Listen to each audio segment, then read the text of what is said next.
Capítulo 5. El milagro del siglo XX. Fui una niña de la Gran Depresión. Estaba en tercer grado y tenía poco más de 7 años cuando la enfermera de la escuela nos pesó y gritó: ¡57 kilos! Los niños ahogaron exclamaciones de asombro y se escuchaban risitas. Yo no recuerdo haberme sentido una niña gorda. Solo me sentía diferente. Tampoco veía a mi madre como una mujer obesa, pero recuerdo una vez que me llevó a comprar un vestido para ella y cuando la vendedora le preguntó la talla le dijo 52. Yo no vi nada extraño, simplemente estaba contenta de que mi madre se estaba comprando un vestido nuevo.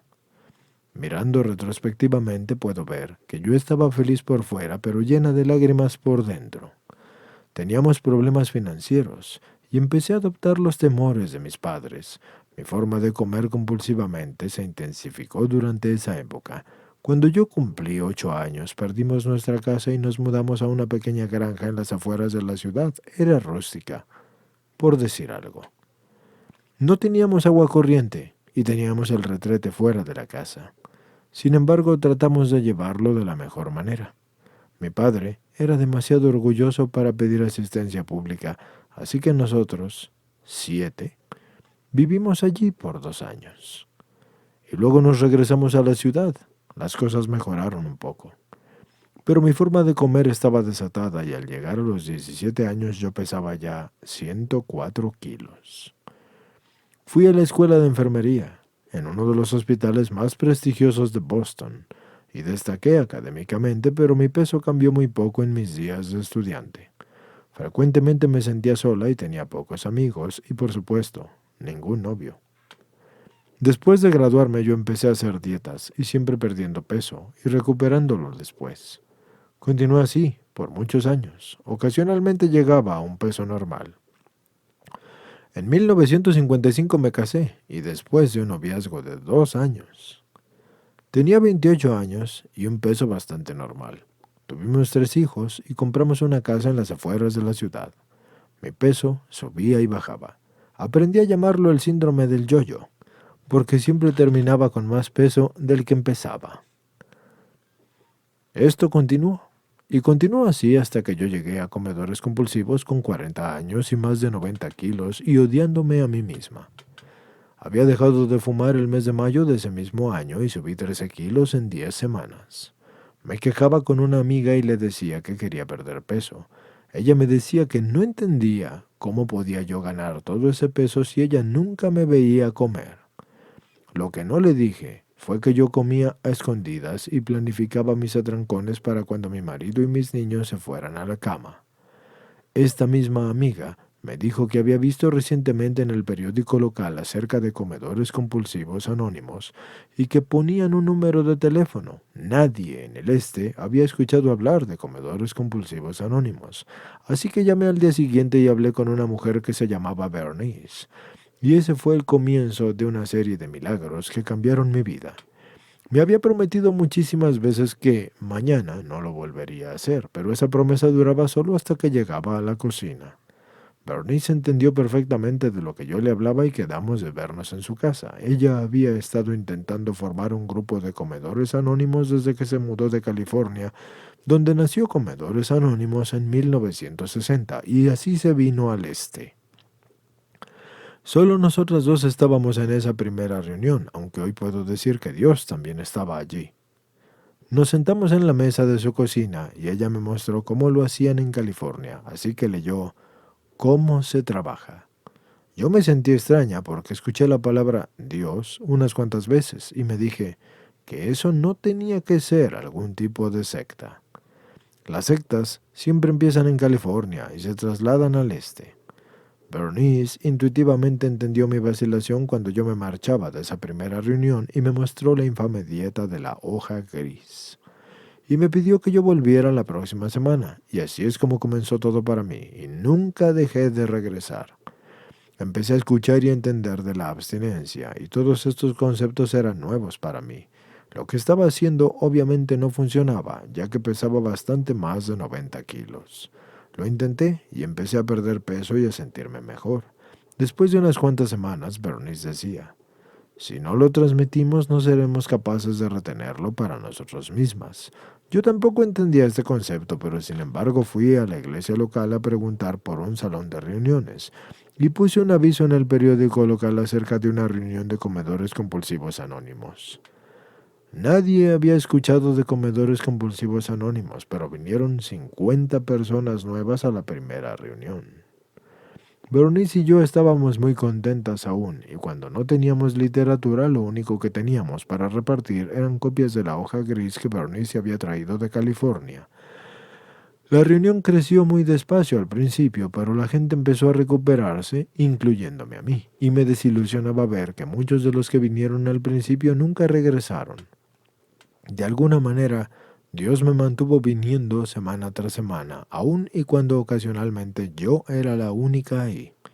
Empecé a entender lo que me pasaba.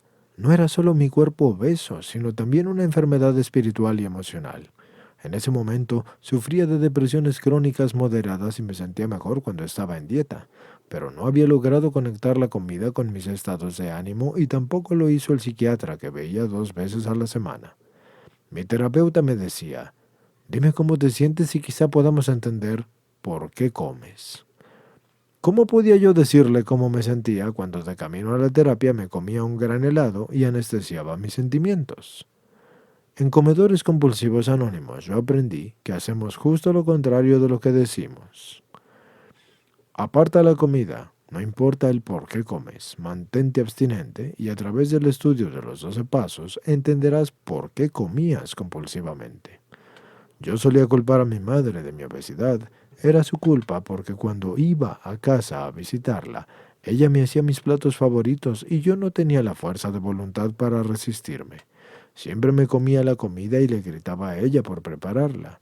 Uno de los grandes regalos que recibí fue entender que lo que me comía era mi responsabilidad. Después de un inventario del cuarto paso, seguido de una serie de reparaciones, pude pedirle perdón a mi madre por gritarla y por culparla. Pude yo decirle que era una madre maravillosa y que la amaba muchísimo, y fui bendecida con la suerte de poder hacer esto cuando mi madre estaba viva, porque se murió 2 años después de que yo comenzara en Comedores Anónimos. Ella era una madre amorosa, pero mi comer compulsivamente interfería en nuestra relación, así que tuve la suerte de poder hacer esas reparaciones.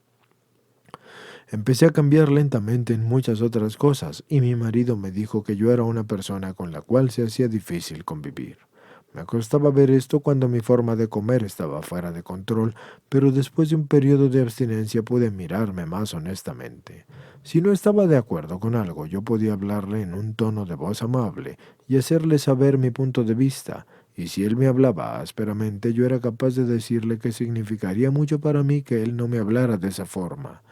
Tuve que ver las cosas que hacía y que irritaban a otros miembros de mi familia y corregirlas y pedirles que me perdonaran. Recientemente yo encontré una carta que escribió mi hijo de 10 años, describiendo perfectamente cómo eran las cosas en casa antes de yo entrar en esta hermandad. Él escribió, querida mamá, yo pensé que habías dicho que ibas a tratar de no gritarnos a mí y a Ann y a Ellen, pero sigues gritando. Y la verdad es que yo no creo que estés intentando no gritar. Tu hijo Mark. Así que lloré cuando hace poco yo encontré esa carta. La llevé a su casa y se la mostré. Se la mostré a él y a su esposa y les pedí perdón. Yo no sabía cuán importante era él de niño con respecto a mis gritos y mi forma de comer y mi lloradera. A propósito, a los 5 meses de estar en Comedores Compulsivos Anónimos, yo vi al psiquiatra por última vez. Cuando le dije que quería terminar las sesiones, me dijo que nunca recordaba haberme visto tan bien, que no sabía lo que yo estaba obteniendo de ese grupo al que asistía, pero que él era incapaz de dármelo. Yo no quiero que nadie piense que yo he tenido una abstinencia perfecta estos últimos 25 años. No soy perfecta. Yo no tengo que serlo. Describo mi abstinencia como perfectamente imperfecta. He cometido muchos errores, pero nuestro programa de recuperación tiene una lista bien documentada de cosas a hacer para tomar medidas correctivas. A estos 12 pasos se les llama un diseño de vida. y funcionan para el problema de la comida y para cualquier otro tipo de problema. Son una gran fuente de fuerza para mí y son el centro de mi recuperación, y esto definitivamente no es un club de dietas. Voy a tantas reuniones como puedo y uso todas las herramientas. No me he ceñido perfectamente a mi plan de comidas, pero sí considero mi recuperación perfecta. Dios me ama y me acepta tal como soy y me está enseñando a hacer lo mismo a través de los 12 pasos. Estoy más capacitada para aceptar a otros tal y como son, sin intentar cambiarlos ni enfadarme con ellos.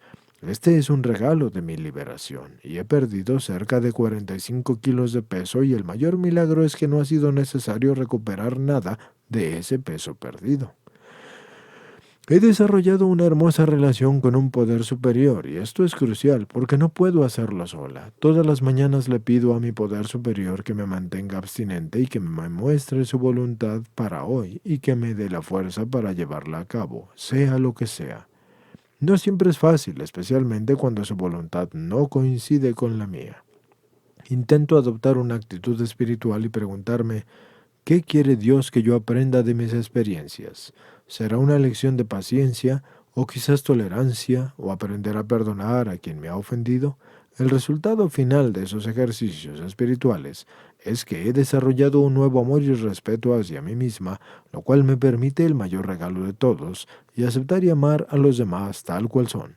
He aprendido a hacerle frente a situaciones difíciles y dolorosas con dignidad y aplomo a través de compartir mis sentimientos más profundos con miembros de la hermandad. Hace unos años, por ejemplo, mi hermano y mi esposo murieron con unos días de por medio. Pude compartir mi dolor con miembros de comedores compulsivos anónimos a los que les importaba y me escucharon con paciencia. Me recordaron que la comida no me iba a traer a mis seres queridos de regreso, así que seguí compartiendo y mis heridas fueron cicatrizando. Ese fue un verdadero milagro.